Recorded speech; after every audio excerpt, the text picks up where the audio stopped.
Hello, welcome you all to the lecture series on microeconomics. In the last lecture, we have started our discussion on reservation price and consumer surplus.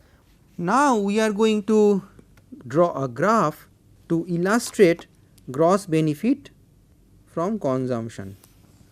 So, along the x axis, we are going to measure those discrete quantities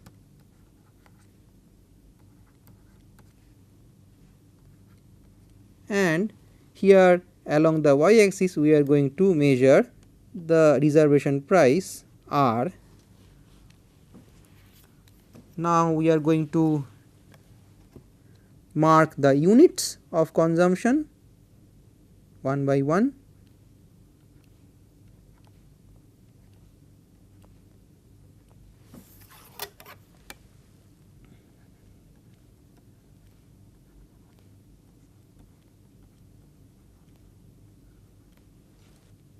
So, let us assume that for the first unit of the consumption R1 is the reservation price and this is the highest level of price that the consumer is able to pay for the first unit of consumption. So, we can get a bar in the reservation price quantity plane. Now, for the second unit of the consumption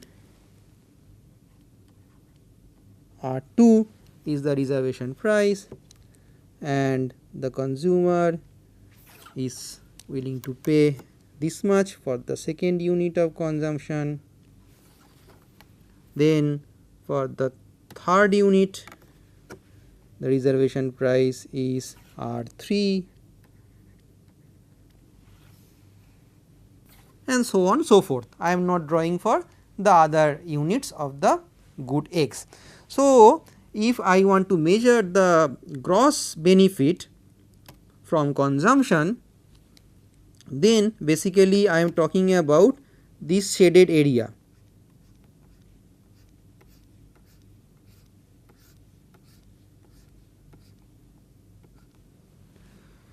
Now, this good X is bought and sold in market at price P.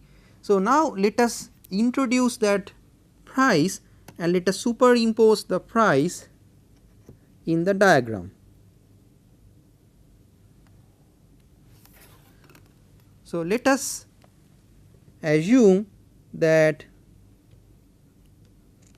this horizontal to x axis line gives market price and that is P. So, in that case you see that although the consumer is ready to pay R1 amount of money for the first unit of the discrete good X, actually he or she is paying only P to purchase that unit from the market. So, he or she is basically saving this marked area with small dots. For the first unit of the consumption, he is making a net gain in terms of utility, right, because earlier we have seen that reservation price can be expressed in terms of utility as well. So, similar story happens for the second unit. So, for the second unit the consumer is ready to pay R2 reservation price, but actually he or she is paying only P. So, this shaded area with this orange dots is basically the gain in terms of utility. The consumer is gaining because he or she does not have to pay that amount R2, he or she is paying a much lesser amount, and the same story exists and we can tell the same story even for the third unit, right. So, if you join this shaded area with these small dots, that basically represent the gain in welfare of the consumer, because the consumer is not paying the highest amount that he or she is actually willing to pay. So, that is basically the reservation price we are talking about. So, with this graphical illustration now, it will be easier for us to define consumer surplus, which is abbreviated, consumer surplus is abbreviated by CS, and we write that to be Vn minus Pn if the consumer is purchasing n units of the discrete good. This is the result. We have already seen the result earlier that Vn is basically nothing but sum over I equal to 1 to n reservation prices. Alternatively, one can also write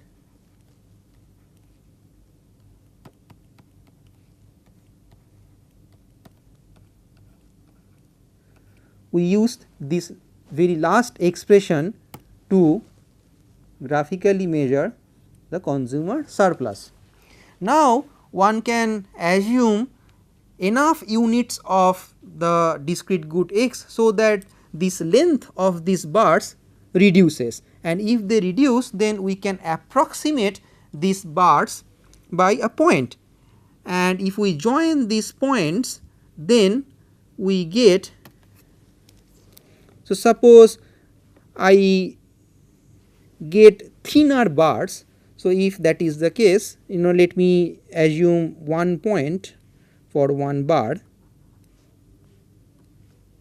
like this. Similarly, there will be something for the 4th unit, then 5th unit, and then 6th unit as well. And if I join these red dots by a line, it may not be a straight line, but for simplicity let us assume that we can join them by a straight line, then we get what is known as the Marshallian demand.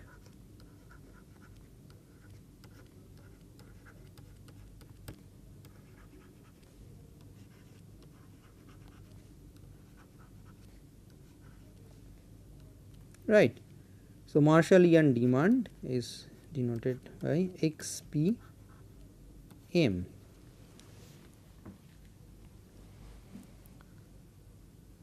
So, one can say that consumer surplus can be simply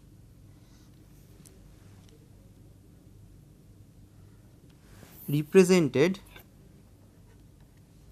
in a price quantity plane through a demand function as well. So, let us assume that we have a demand function. Let us assume that we have a straight line demand function with a positive intercept along the price axis.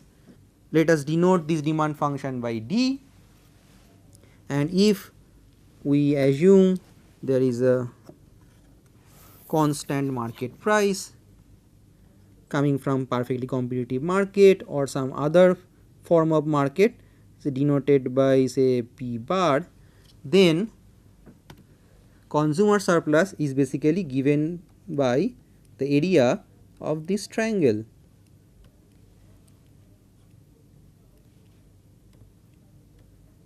We have derived consumer surplus in the case of a discrete good.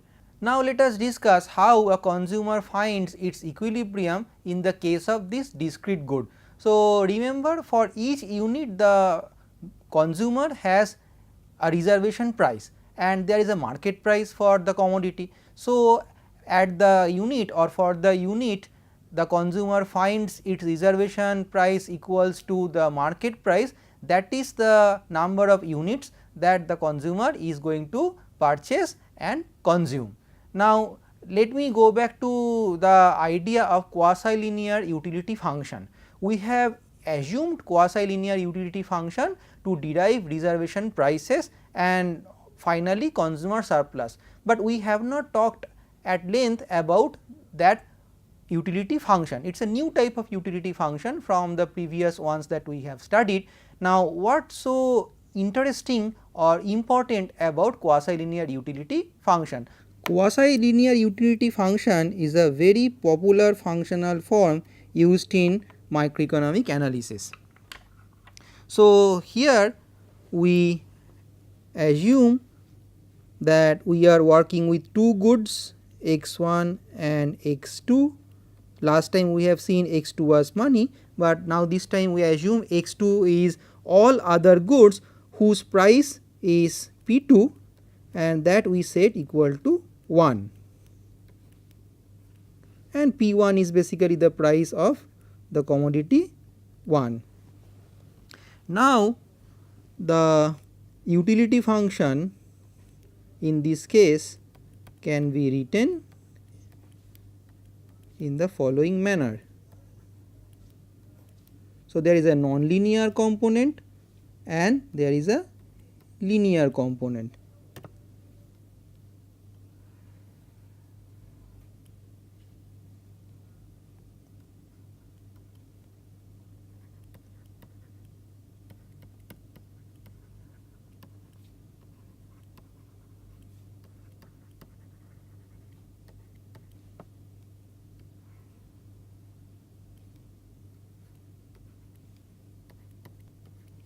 As this utility function u has two components, one nonlinear and one linear, this is called quasi-linear utility function, means partly linear utility function.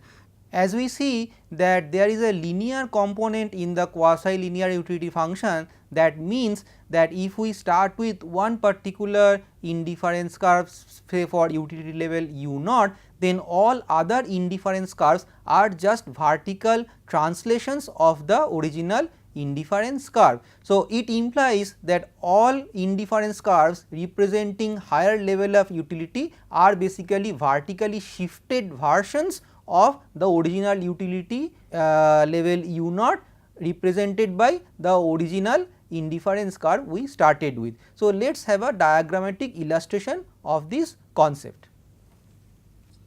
Suppose u naught gives the initial level of utility and this is the indifference curve. Now, note that there is a intercept along the x2 axis, which is very peculiar. We have not seen indifference curves before where it touches one of the axes, but here it does.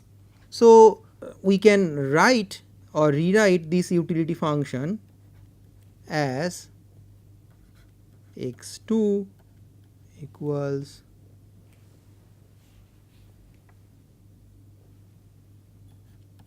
some k minus v of x1, where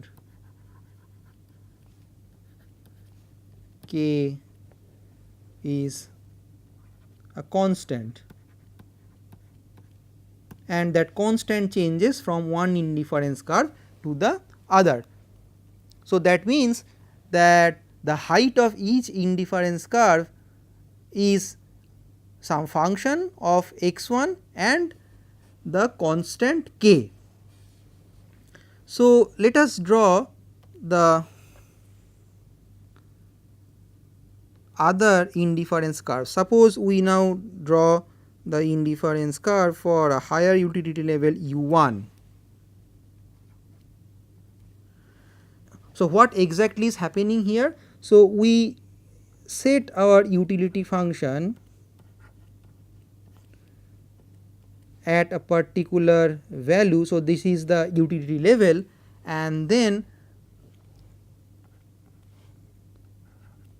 that is equal to v of x1 plus x to the original utility function form, and from here we can get back to the equation. Now, what can be the example? Now, v of x can take the popular forms like log x or square root of x. These are standard forms you will encounter in a typical microeconomics textbook. Now, there is an interesting feature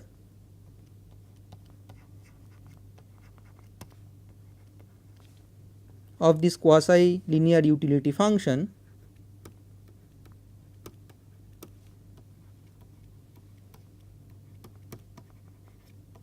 and that is one of the commodities which is part of this utility function has zero income effect.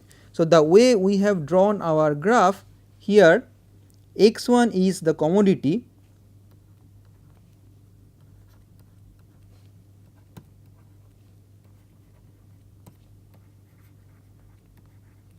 for which income effect is 0. What does that mean? It means that demand function for commodity 1 does not depend on income level. So,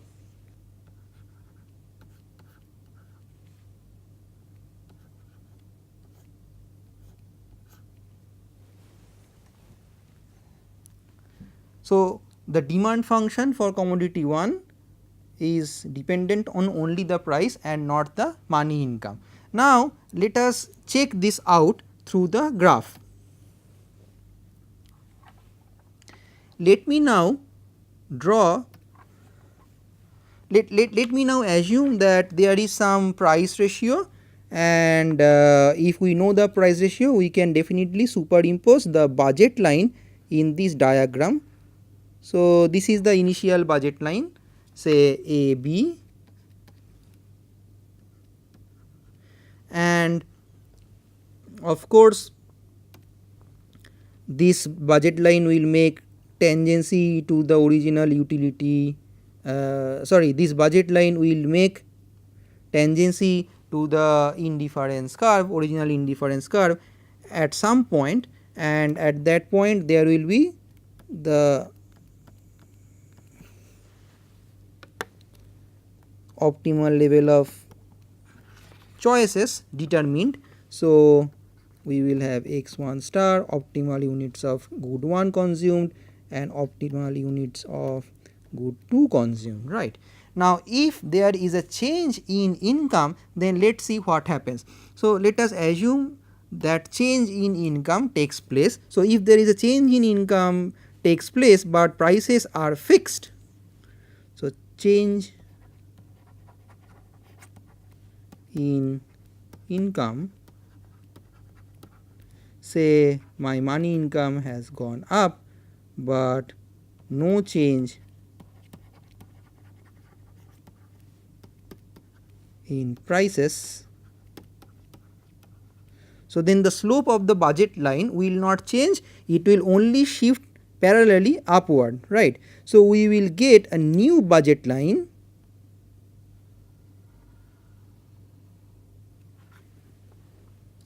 say A prime, B prime, and of course, there will be another new tangency point where the consumer equilibrium is determined, and at this new equilibrium what we will observe that the demand for commodity 1 or the optimal choice for good 1 has not changed. Whatever money income, whatever units of money income increment took place in the budget equation of the consumer is reflected through the consumption of commodity 2 only, which is all other commodities. So, there will be a rise in commodity 2's consumption or all other goods consumption, say it will go up from x2 star to say x2 double star, but x1 star, the optimal choice of commodity 1, will remain unchanged. So, then only we can see that the change in income does not play any role in the demand of commodity 1. Okay. So, we have seen that a change in money income does not play any role on the demand of commodity 1. Now, for that commodity 1 we can say income effect is 0. Now, let us, this is very peculiar, right. So, let us try to find out some practical real life examples where this kind of consumer preferences may arise. We can think about some goods like say simple goods, pens, pencils, salt, etc. So, these commodities have some importance in our life, but it is not heavily important such that if money income increases we are going to spend a lot of money to purchase more and more units of these commodities. So, what I mean to say? I mean to say that although they are required, but their presence in our consumption basket, our entire consumption basket is less, is very low, and that is why probably the income effect is 0 for this kind of goods. Now, let us link this discussion on quasi-linear utility function to our previous discussion of total price effect decomposition into income effect and substitution effect. So, we have seen in this case of quasi-linear utility function for one good income effect is 0. So, let us see how our discussion on Hicksian and Slutsky substitution effect is going to be adjusted if the consumer has a quasi-linear utility function or quasi-linear preference. This time also we are going to do the analysis through a graph.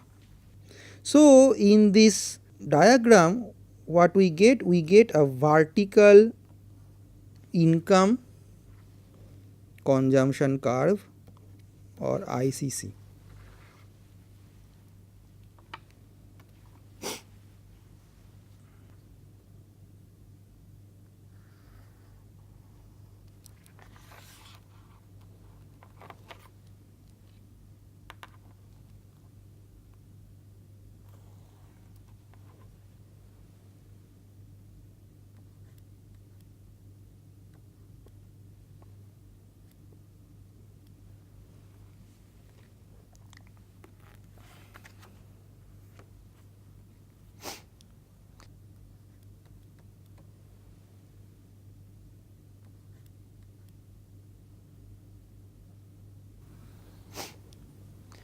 So, first AB is the original budget line, and now we assume that there is a price fall. So, of course, there will be a new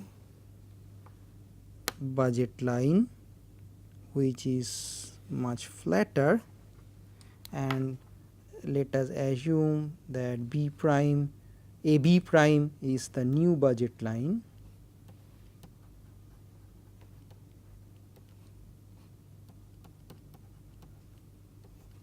Right.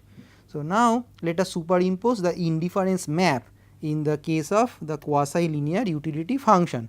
So, let us first assume that we have the indifference curve which finds tangency with the initial budget line. Let me denote the utility level by U naught, the starting level of utility.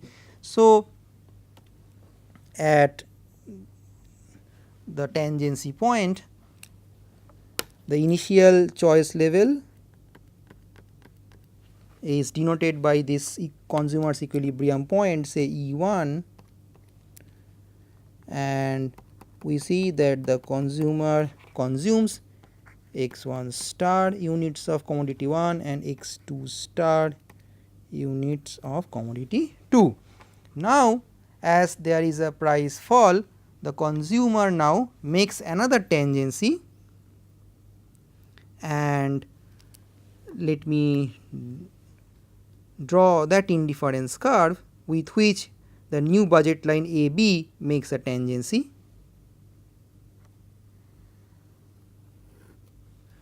So, let me assume that utility level is U2, and this is the utility that is given by the higher level of indifference curve, which becomes now tangent to the new budget line, and this is the point of equilibrium. So, this is E2, okay, right. So, we see that at equilibrium E2 the consumer consumes x1 double star units of commodity 1 and x2 double star units of commodity 2. Now, let us assume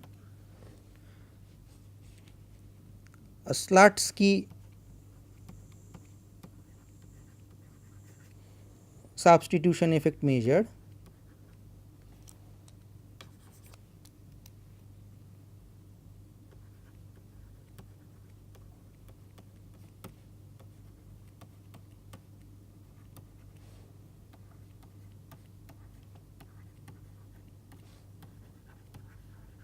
what will happen under this measure.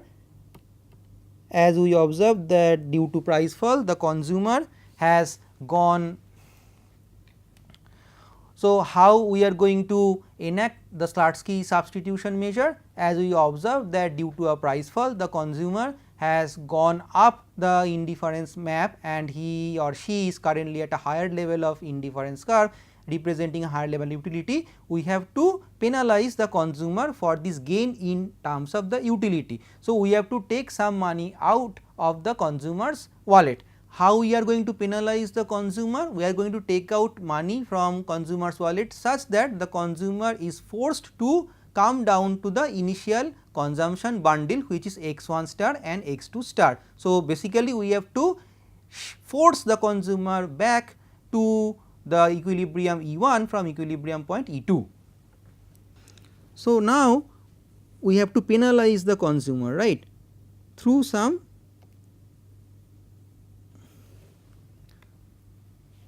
monetary penalty. So, the monetary penalty takes place in such a way that the consumer is able to purchase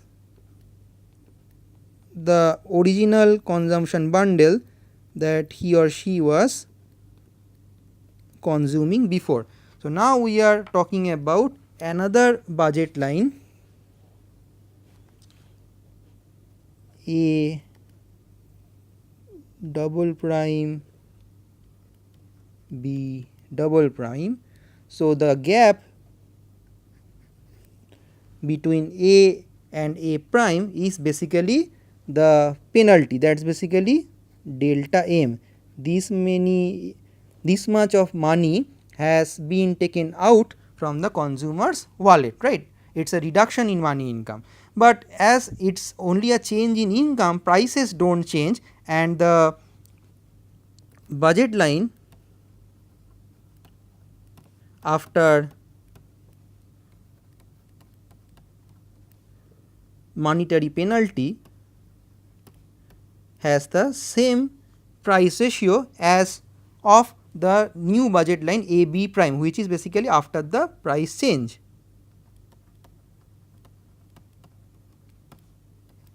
Right. So, now see with this current A prime, A double prime, B double prime budget line how consumer finds its equilibrium. So, we know that income effect is 0 for the commodity x1 from our previous analysis, say panel B, the analysis that we have done in panel A, we know that for the commodity 1 income effect is 0. So, now we can use the knowledge that we derived from our panel A diagram in our panel B diagram. So, here also the income effect for commodity 1 will be 0, right. So, that means that as there is a change in money income, this gap, it will have no impact on the demand of or demand for commodity 1. So, basically what we are saying is this. So, the new equilibrium will be somewhere here, right. So, that means that we are talking about another indifference curve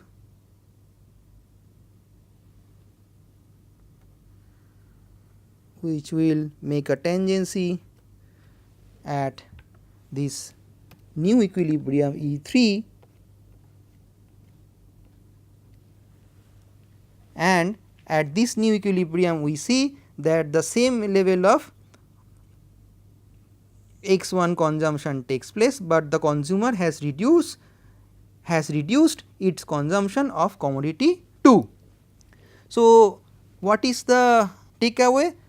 The takeaway from the exercise is this: the journey from X1 star to X1 double star, this rise in consumption of commodity 1 due to a price fall is entirely due to substitution effect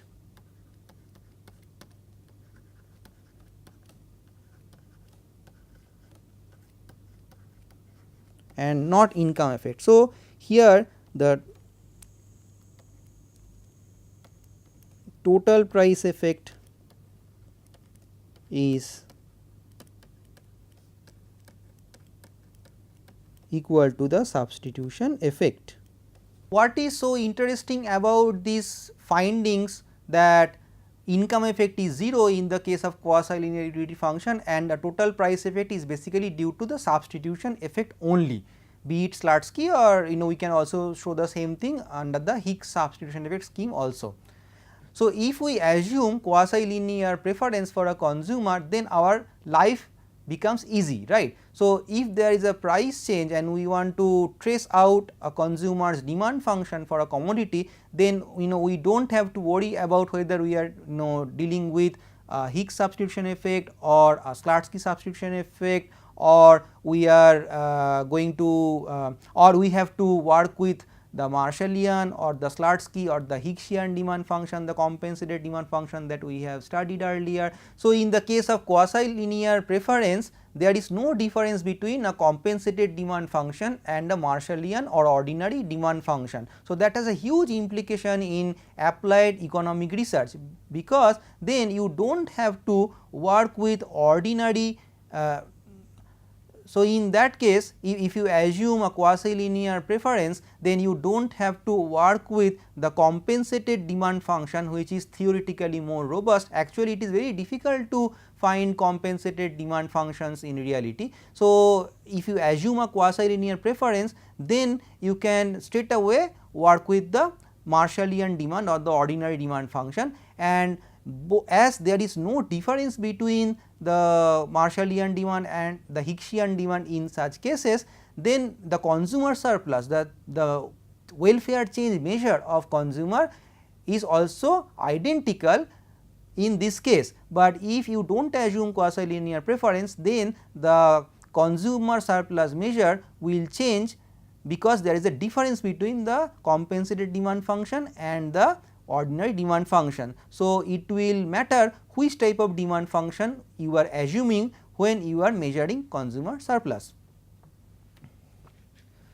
So, with this we have concluded our discussion on consumer surplus and typical topics in consumer theory, but let us do a bit of digression. Here we are talking about price change of one commodity, and we are interested to see what is happening to that very commodity whose price is changing, but you probably have seen that there is an impact of price change of a commodity on the other goods demand as well. In the next lecture, we are going to study a concept which will help us analytically model that or measure that.